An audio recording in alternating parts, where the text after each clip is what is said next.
고린도후서 4장 7절부터 15절까지 말씀 통해서 우리는 보배를 담은 그릇입니다 제목으로 하나님 말씀 받습니다. 예전에는 제가 어릴 때 초등학교 다닐 때만 해도 우리나라에는 복싱이 상당히 좀 인기를 끊었습니다.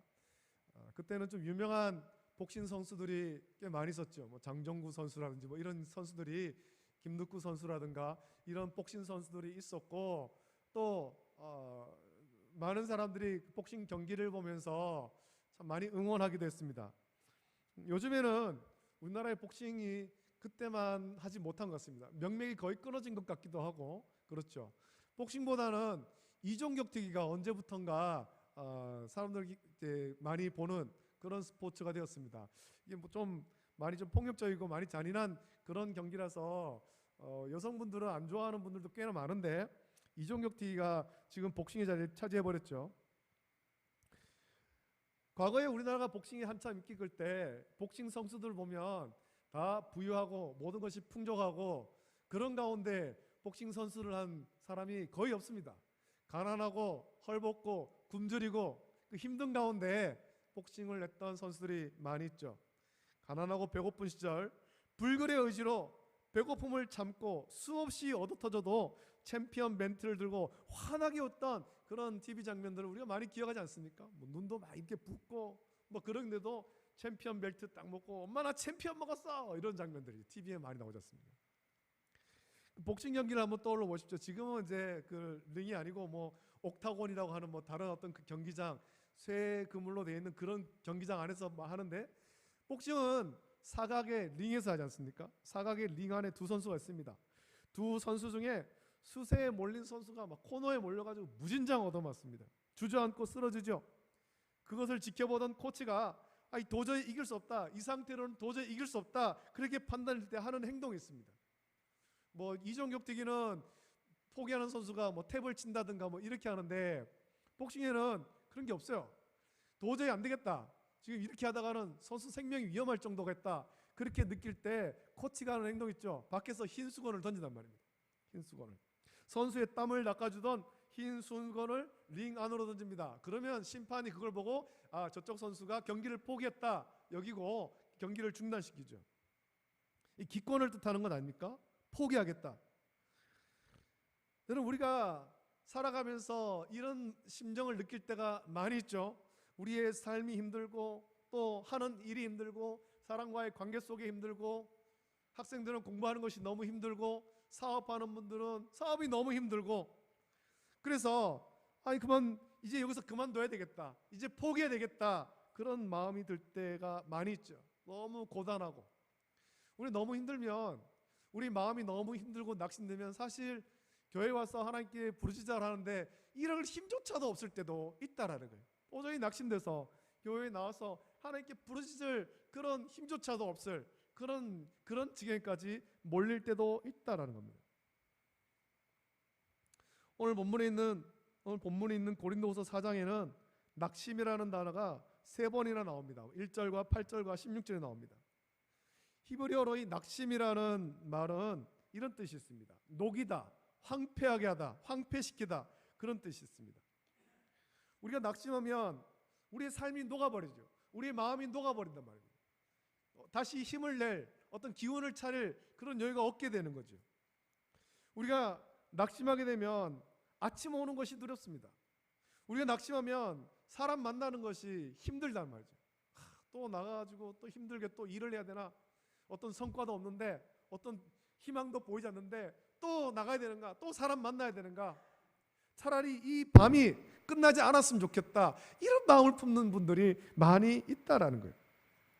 우리가 낙심하게 될 때는 삶이 황폐하게 되고 생각이 황폐하게 되고 관계가 황폐하게 됩니다. 한마디로 열정이 식어버립니다. 그래서 사람 만나기 싫고, 그래서 자기 방에 갇혀서 나오려고 하지 않는 거예요. 이게 낙심한 사람들의 모습 아니에요? 헬라어로 낙심이라는 말은 무가치하다라는 뜻입니다. 우리가 낙심하게 될 때 그때부터 자기 인생이 다 무가치하게 느낍니다. 지금까지 내가 살아온 인생이 다 무가치하다, 세상이 다 무가치하다, 내가 이 무가치한 세상 속에 살아서 뭐 하겠는가, 이런 마음이 들죠. 땀 흘려 살아야 될 이유가 없고 가정을 지키기 위해서 고생할 이유를 못 찾는 거죠. 자식을 키우느라 그렇게 고생할 이유를 못 찾는 거예요. 그러면 그때 우리는 수건을 집어 던지게 되는 거죠. 이제 그만 포기하겠다. 다 포기하겠다. 이 낙심은 마음에 생기는 병입니다. 아주 나쁜 병이죠. 그래서 낙심의 병에 걸리면 삶이 무기력해지고 세상을 비관합니다. 모든 일을 부정적으로 보고 비아냥거리게 되는 거예요. 아니, 살아서 뭐 하겠는가? 밖에 나가서 직장 가서 열심히 일해본들 뭐 하겠는가? 내가 하루하루를 열심히 살아본들 뭐 하겠는가? 자식도 부모도 남편도 아내도 아무 소용없다. 이렇게 되는 거죠. 그리고 낙심은 자기만 무기력하게 하는 것이 아니라 주위의 사람까지도 무기력하게 만듭니다. 이게 우리가 2년 넘도록 코로나 바이러스를 겪는데 이것처럼 전염성이 굉장히 강력한 거예요. 전염성이. 그리고 부정적인 대화를 많이 하는 사람과 같이 있으면 나도 모르게 그 부정적인 생각에 전염되는 거예요. 오염되는 거죠. 오염되는 거. 그래서 자녀가 낙심하면 아버지의 마음이 같이 녹습니다. 남편이 낙심하면 아내의 삶이 같이 황폐하게 되는 거죠. 목사가 낙심하면 교회도 같이 낙심하게 되고 삭막해지는 거예요.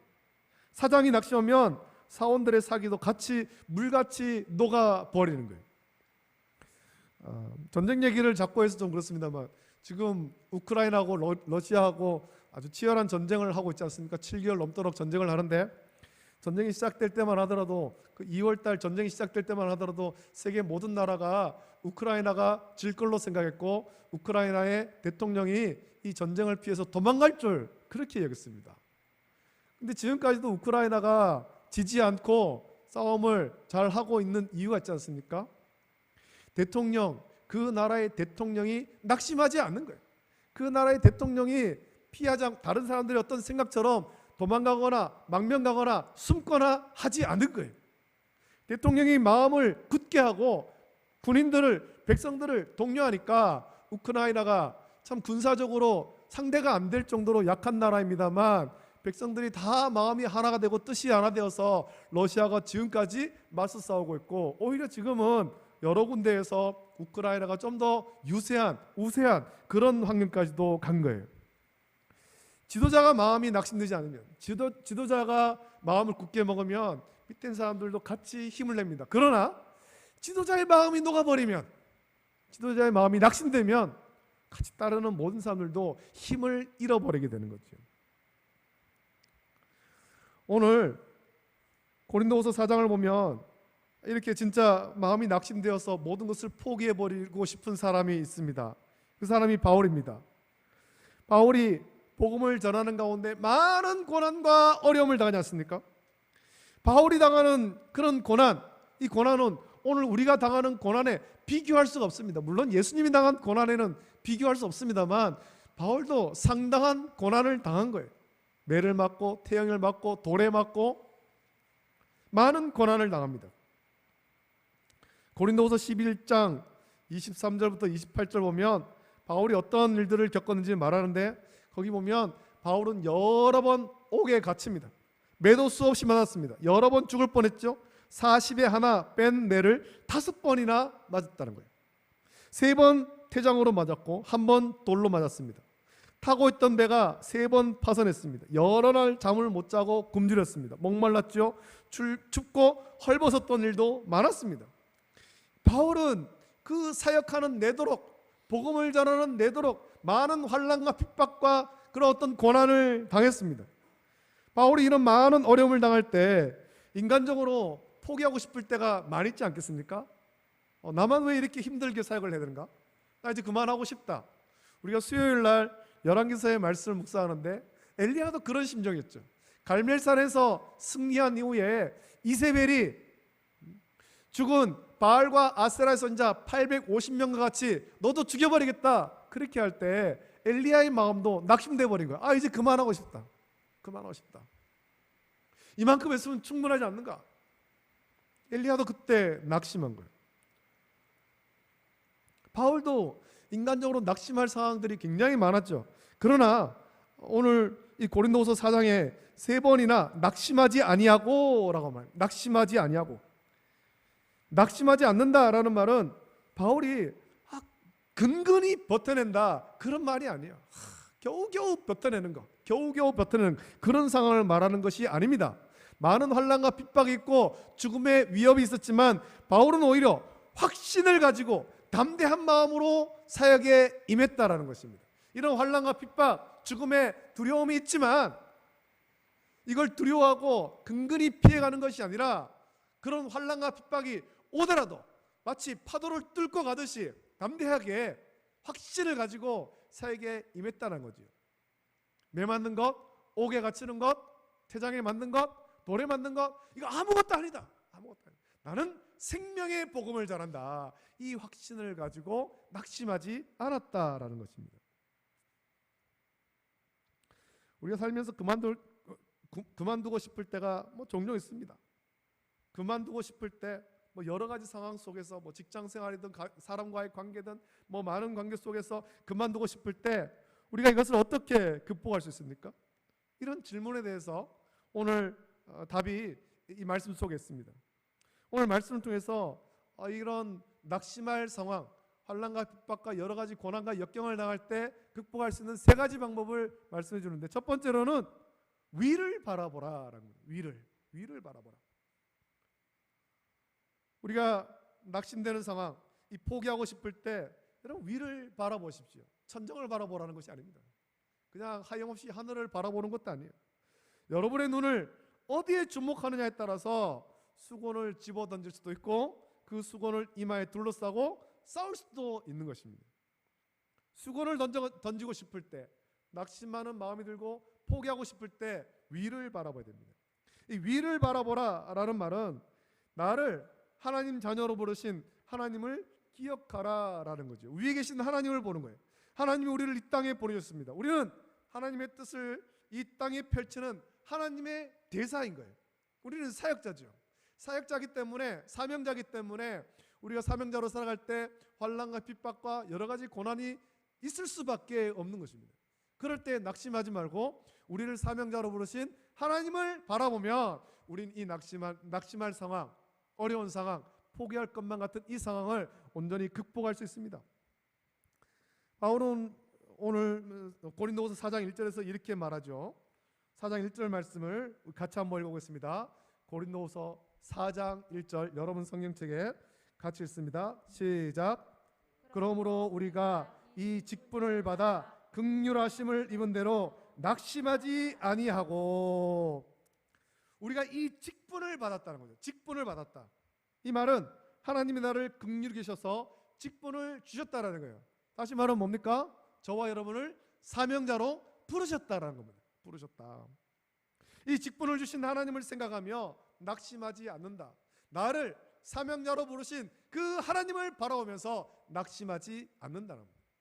여러분, 사명자가 우리가 사명을 감당할 때 몇 번 제가 언급했습니다만 절대로 우리 힘으로 하는 건 아닙니다. 우리는 연약합니다. 우리는 아무 능력도 없습니다. 지난주에 모세에 대한 말씀을 전하면서 했습니다만 우리 힘으로 아무것도 못하는 거예요. 우리 힘으로 할 수가 없습니다. 그러나 우리를 사명자로 부르신 하나님을 의지할 때, 하나님이 능력을 던져보면 우리는 사명자로서 낙심하지 아니하고 모든 일들을 감당할 줄로 믿습니다. 저와 여러분들이 우리를 사명자로 부르신 하나님만 온전히 바라보는 성도 되기를 예수님의 이름으로 축복합니다. 여러분, 우리의 가정을 하나님 주셨습니다. 우리의 생명을 하나님이 허락하셨습니다. 그리고 직장과 또 모든 환경을 하나님이 허락해 주셨습니다. 그것으로 보내신 하나님의 목적이 있고 하나님의 기대가 있는 거예요. 그럼 수건을 던지면 안 되죠. 아무리 힘들고 어려워도, 아무리 환난과 핍박이 있고 고난이 있어도 수건을 던지면 안 됩니다. 우리를 힘들게 만드는 그 삶의 환경에 흔들리지 마십시오. 환경에 흔들리지 말고 그 환경 속에 역사하시는 하나님을 바라봐야 되는 것입니다. 우리가 하는 일들이, 우리 인생이 결코 쉽지가 않습니다. 만만하지가 않습니다. 모든 것들이 다 어렵죠.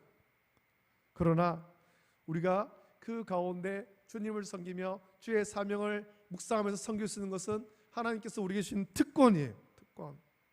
그 특권을 활용해서 우리의 삶의 현장에서 모든 환난과 핍박을 극복하고 하나님께 영광 돌리는 저와 여러분이 되어야 될 줄로 믿습니다.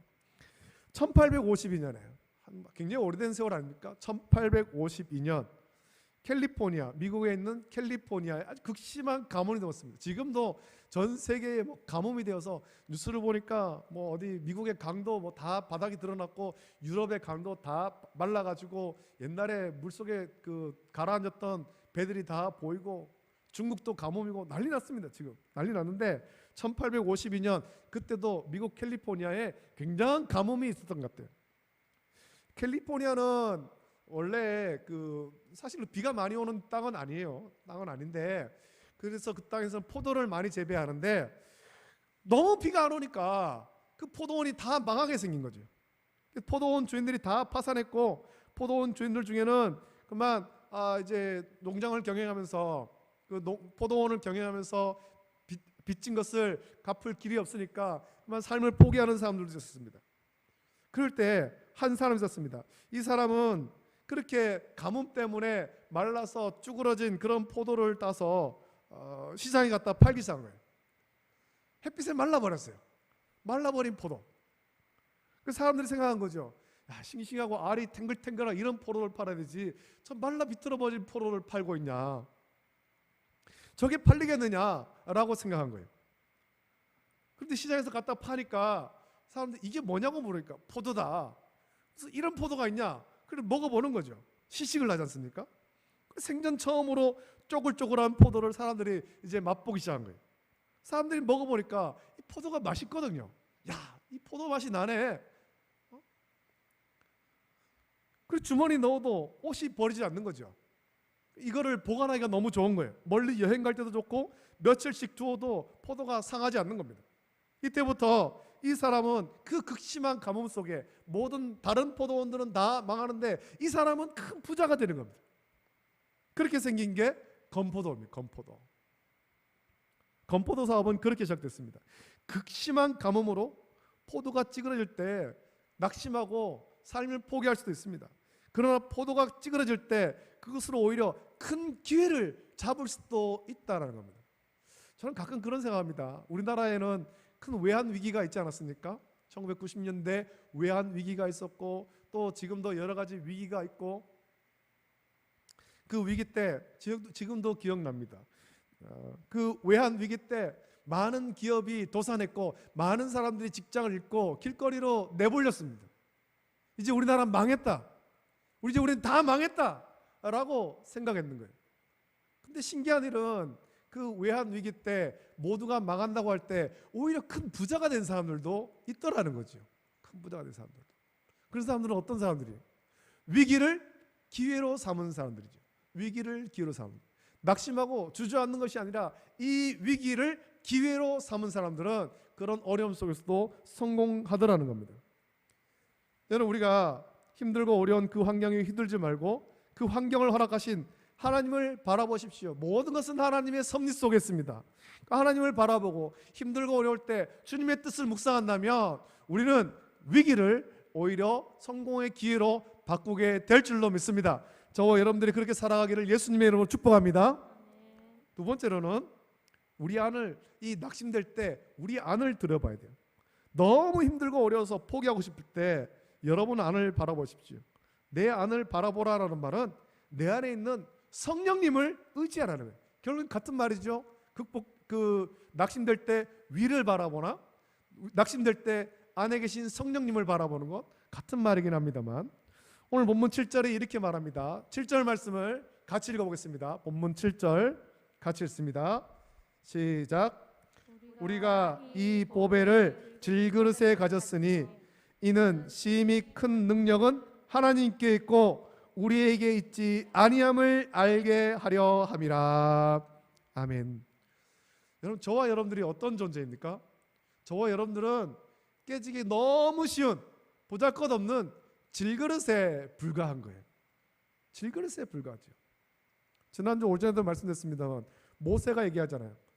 입이 둔하고 혀가 뻣뻣하고 말을 잘 하지 못하는 사람입니다. 우리가 그런 존재예요. 우리는 그런 존재. 쉽고 깨지기 쉬운 이 보잘것없는 질그릇입니다.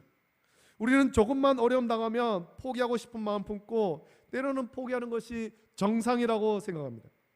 그러나 우리 하나님의 사람들은, 세상 사람들은 그렇게 생각할지 몰라도 예수님을 믿는, 하나님을 믿는 사람들은 그렇게 생각해서는 안 되는 겁니다. 우리는 우리만 존재하는 것이 아니라 이 질그릇 안에 보배가 있다는 겁니다. 우리 안에 우리를 능력으로 사용하시는 성령님이 계시는 것입니다. 할렐루야. 성령님 계시죠. 성령님의 능력을 의지하기 때문에 우리는 핍박을 받아도 버림받지 않습니다. 답답한 일을 당해도 낙심하지가 않는 거예요. 사방으로 우겨쌈을 당해도 쌓이지 않습니다. 거꾸로 뜸을 당해도 망하지 않는 거예요. 왜냐하면 우리 안에 성령께서 역사하시고 우리를 인도하시기 때문에. 사람들은 우리의 겉모습만 봅니다. 우리의 보잘것없는 질그릇만 봅니다. 그들은 우리 속에 있는 이 보배를 발견하지 못하는 거예요. 우리도 그것을 의식하지 못하면 떠내려갈 수밖에 없죠. 우리 자신에게 초점을 맞추면 쉽게 깨지는 질그릇 때문에 실망하게 되는 거예요. 나는 보잘것없고, 난 능력도 없고, 난 아무것도 가진 것도 없고, 난 아무것도 못해. 우리는 아무것도 못하지만 우리 안에 있는 보배, 우리 안에 계신 성령께서 우리를 능력의 사람으로 세우는 줄로 믿습니다. 성령을 의지해서 낙심하지 말고 모든 위기를 극복할 수 있는 모든 성도 되기를 예수님의 이름으로 축복합니다. 마지막으로는 우리가 이 낙심되는 상황 속에서 앞을 바라봐야 됩니다. 미래를 바라봐야 되죠. 너무 힘들어서 포기하고 싶을 때 저 멀리 앞을 바라봐야 됩니다.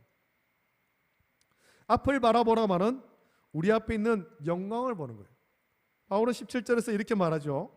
우리가 잠시 받는 환난에 경한 것이 지극히 크고 영원한 영광에 중요한 것을 우리에게 이루게 함이니 라고 말씀합니다. 우리는 당장에 앞에 놓여있는 우리 힘들고 어려운 일로 인해서 눈물을 흘리고 고통당합니다만 이것을 극복한 이후에 있을 미래의 영광을 바라볼 수 있어야 됩니다. 우리 신앙생활하면서 당하는 많은 환난과 핍박, 이것으로만 힘들어할 것이 아니라 끝까지 믿음을 지켰을 때 얻는 장래의 영광, 주님께서 착하고 충성된 종이다 라고 말씀하시면서 주인의 즐거움에 동참해라 불러오시는 그 영광스러운 그날을 우리는 사모하면서 지금의 환난과 핍박을 극복할 수 있어야 되는 것입니다.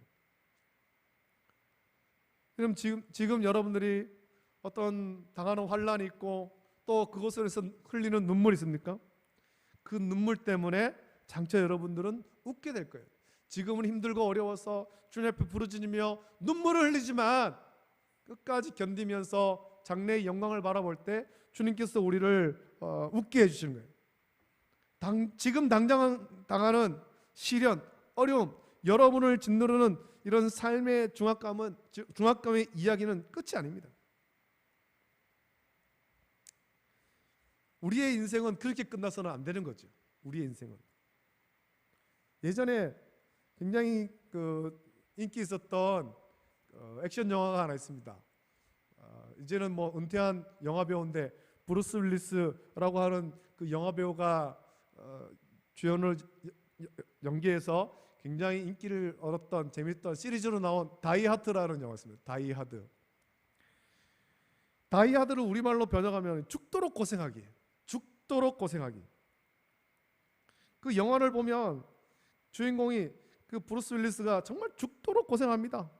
1편에서는 한겨울에 맨발로 깨진 유리 조각을 밟으면서 테러 조직하고 혼자 맞서기도 하고 2편에서는 또 한겨울에 공항을 점령한 테러 조직하고 맞서 싸웁니다. 총도 여러 번 맞을 뻔하고 격투 중에 맞아서 피멍이 들고 찢기기도 하고 또 이제 그 미국의 흑인들이 사는 할렘가 거기에 이제 테러 조직의 협박 때문에 그 앞에 이게